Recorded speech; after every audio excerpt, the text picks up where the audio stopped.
Okay, so the next action, the Confederates rolled 3 higher than the Union. That gives them the 3 points, plus the bonus. I haven't decided what to do with the bonus yet, but I wanted to stop here because the 3 points is enough for me to move Price in and make my attack on Lions. And that's something I really like the idea of. It looks like it's going very well for the Confederates at this time, mainly because of Union mistakes on my part. Where do I want to take my point? That's always a tough call. General-wise, I have Jackson on the board already. I think I'm going to draw another general for the Army of Northern Virginia, and I'm going to use the insider for this. I'll get this guy. I'm going to get Hardy, that'll help. And yeah, we're kind of doing things slowly and taking our time there. But now let's move. And there really isn't a lot to do. To stay in supply, I need to be here. I'll just pump in. That's going to cost me my 1 Trans-Mississippi and 2 discretionary CPs. I'm out of CPs as the Confederates. All I have left to spend points on is reinforcements and 3 leaders. So I've only got 5 more points to spend. This is usually the case where the Union will have more things to do, so they get to drag the turn out longer and get some sort of unanswered actions at the end of each turn. It's kind of an interesting thing. It gives them really the initiative throughout the entire game, because the Confederates must spend their command points eventually, and the Union can kind of delay it because they have more replacements, more leaders usually, and actually more command points as well because of the naval ones. Alright, so we're actually in the hex here, but let's take a quick look. We got 2 to 1. There's no withdrawal or anything like that. 2 to 1 is going to put us over here. Let me get a couple dice. The Union does not get a plus because Lions is demoralized. And we also get a shift in our favor for the Confederates because they're demoralized. So we go from 2 to 1 to the K table, which is 3 to 1. And we roll the dice. Okay, the Union got a crappy 1. They only have 1 strength point anywhere. This is going to be a small battle on both sides. So they're not doing anything. Whereas the Confederates do a D1, which is sufficient to destroy the Union force here. Now that has a number of effects. One of which is we have to make our quick leader loss check. Nobody's lost. Lion goes over into the pile. Now he's already in that pile. I believe what happens is he hasn't gotten his promotion yet, so both these chits are going to be put into the leader pool. So he comes out, he could come out without his promotion, or he could come out with the promotion. Now if the one without the promotion comes out second, then it's just discarded and another draw is available. It's not really clear what happens. I don't think it's actually specified in the rule what happens if that's the last leader in the pool. I think maybe the Union gives up that pick. I don't know. It's a minor situation. So, what about the Confederates are not, they don't get a promotion for Price. His promotion's over there already on the turn record track, and I believe they capture this depot, which will help them on their way to Rolla. Of course, the Union could have destroyed the depot before the combat, on their own turn, but they didn't do so. For the Union side of this, I've spent a discretionary command in the CPs. I'm going to move Pope. This may not be the best of solutions. He's got to take 6 strength points with him. He can't pick these guys up on his travel. 1, 2, 3 into here. He's hitting the Confederates there. Now they don't have an option to withdraw because they don't have cav there, and they don't have an army. So what we've got is a 3 to 1 combat going across a non-navigable river. The river's kind of pale there, I believe. The Confederates are going to get a +1 though to the combat. The river gives them a column shift in their favor, and now they get a +1 as well. This may not be great for the Union, but the alternative, attacking with McClellan into here, that's painful. The terrain, the pass, is a two column shift, and he's only at 2-1 there. So I didn't really want to do that, especially since I wouldn't have the command points to take West Virginia. So I'm trying to go for a riskier strategy, really. And the Confederates roll a 5 because Johnston adds 1.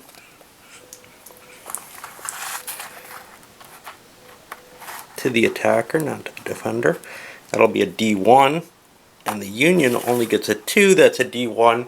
Both sides demoralized.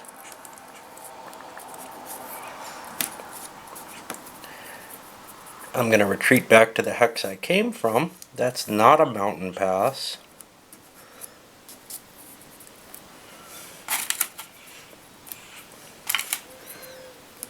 I got leader loss checks there. Johnston's an army commander, Pope is not. Basically, Pope has to survive this completely in order to get his okay, and he does, as does Johnston, in order to get his chit in the pool for next turn. Now, Pope is not a terribly good army commander, but he's beginning to look like he may be the focus of the Army of the Potomac there. There's Pope. I can always throw McClellan in to take over for him. That's not going to be very helpful. But the point is, I have a lot of troops there now, kind of doing this outflank around the Potomac, and that's going to be, I'm hoping, somewhat effective in dislodging things. I wasn't able to get Beauregard and Johnston together. Of course, now, if I had command points left, which the Confederates do not, but they could still get some through a tied die roll, then then Beauregard could hit that demoralized force, and that would be a valuable attack too. I think negative effects, I'm trying to stretch my brain here to remember. Something in my head tells me negative effects get doubled if they're handed over, if the enemy is demoralized. So Pope doesn't have a negative. He's a 0 leader. But if he was like a -1 like McDowell is, he would actually end up giving a 2-point bonus to the Confederates instead of the normal 1 point for the demoralization. I'm not positive about that though. Alright, onward. Confederates got a big 6-point difference in the die roll. That's not reflected there. Between that and their bonus point, they're out. They've spent all their reinforcements. They threw the discretionary reinforcement over here in Fayetteville. Got some leaders in Tennessee, including Longstreet and Stewart. Well, comprising of. And they also threw another leader here. They've got a pretty high, they've got good stack in Northern Virginia. If they can get somebody, if they could get Johnston to take over from Beauregard, I think they're at like +5 plus Johnston's shift. Of course, Lee comes in, I think, on what, turn 3 here. Turn 4. He's not in the army initially, so you got a while before he comes into play, and we'll probably see some casualties before then. But now I've got 6 big points to use with the Union, and 3, 4, 5, 6, 7, 8, 9, 10, 11, 12. I'm going to get some more die rolls here. I don't know what to do with the Union with these at this point, but if I've got anything to do, I probably want to hold my Western command points at this time. Just in case we get a doubles roll, I'd rather have those extra commands, I think. So I'm going to mainly be taking reinforcements. And the Union played out the rest of their command points, just rolling out the dice to see if doubles came up, or matched the pairs, not doubles. They ended up getting an admiral here where they decided to, actually they got him over here in Cincinnati. They decided to rail him over to Cairo. They beefed up St. Louis and gave themselves a better general there, and another very bad one. Moved some units into Cincinnati, but basically just shifted around. Now at this point we're at, and I will probably never cover this again. This is just that end of game turn stuff. Command point table use, well, we only used it once, so the Confederates get a marker for that. That counts as victory points, remember. And the rally phase, both these forces are in supply, but the Confederates, I'm used to having more table, only had one strength point. So Johnston now, oops, he goes into my pool for next turn. I'm not going to get to use him. The Union one, well, we're down to 7 strength points. And they also, whoops, rally. I'll have to catch that.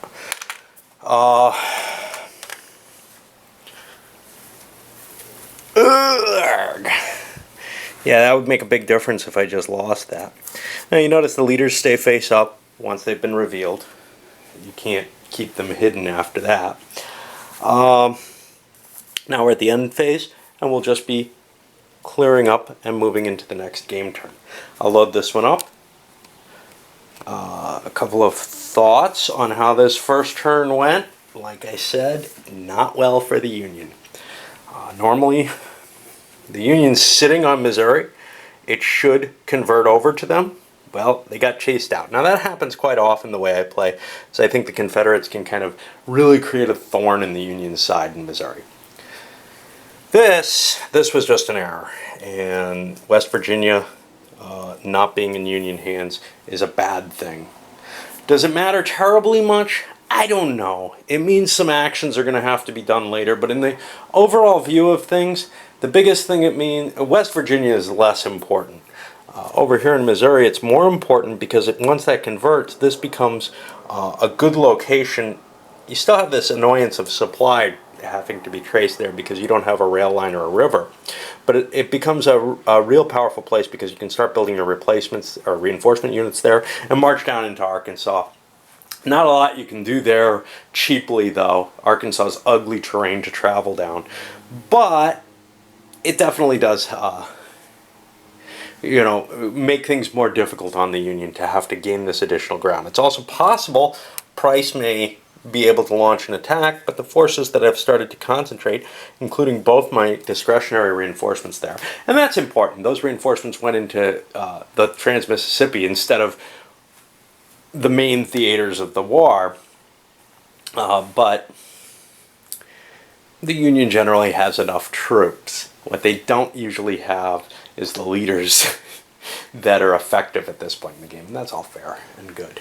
Alright, otherwise, the Union did not get a tremendous advantage here in the Northeast, but I feel like they did get a little bit of something there. Pope's army is in forces in fair shape.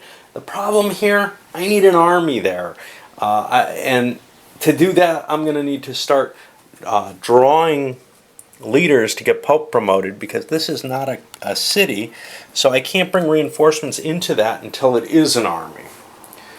Luckily, I've cleared out most of my really bad leaders for this turn. Next turn, there really aren't any, but there are also no army leaders there.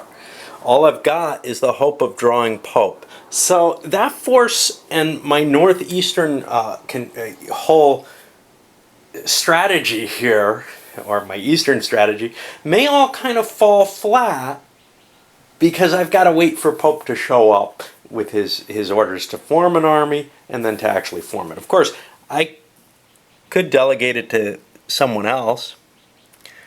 McDowell's no worse as an army commander than Pope. Other choices I have there don't look good. I do not want Buell. leading the army. And Pope's going to be fairly low ranking. Alternatively, I have Rosecrans over here, but I'm kind of hoping to use him in that Grant-like role. Yeah, he's not really capable of doing it. And then I have a bit more clumsiness. Banks, who is not a good leader for an army. He's not a good leader for anything. But he's got a little bit better initiative than the other really bad leaders. And I've got Burnside's over here to help command that. That's not what you... See, the thing is, in the Trans-Mississippi, you really need a 2-point leader to do things. But you can't really afford the good Union 2-point leaders. The Confederates have the advantage of Van Dorn, who you don't really want anywhere too important, but he can get things done in the Trans-Mississippi. I've actually sent him off to the far west to go conquer New Mexico, just because he's particularly good at that. Anyway, we've done most of the cleanup. I'll set up for next turn and we'll get started. Yeah, I like talking a lot.